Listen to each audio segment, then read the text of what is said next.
अमरोटी रहमतुल्लाह जंहिंजा मुरीद हो, मां भी मुरीद हो, मुझो बाबो इन तरह जो मुरीद हो, वॾो कामिल हो, वॾी हस्ती वारो हो, वॾियूं करामतूं हूं, वॾा फैज़ हा।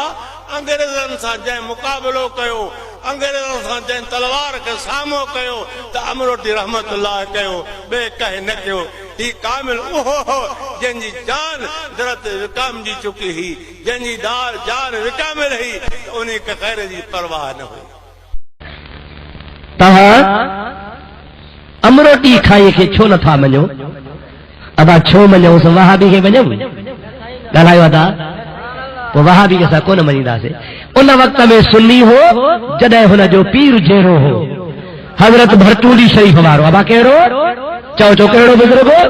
भरचूली शरीफ़ वारो। भरचूली शरीफ़ वारे जो बैयत हो, उन खां बैयत करण खां बाद में पोइ जॾहिं बुज़ुर्ग गुज़ारे वियो त देवबंद वञी वहाबी छो हिते सिंध में अची तक़वियतुल ईमान जो तर्जुमो कराई। उहो किताब तक़वियतुल ईमान जंहिंमें लिखियल आहे त मुहम्मद जी इज़त वॾे भाउ जेतिरी आहे, जंहिं किताब में लिखियल आहे त मुहम्मद मरी मिटी थी वियो आहे, जंहिं किताब में लिखियल आहे त मुहम्मद खे भित जे पुठियां जी बि नज़र कान्हे।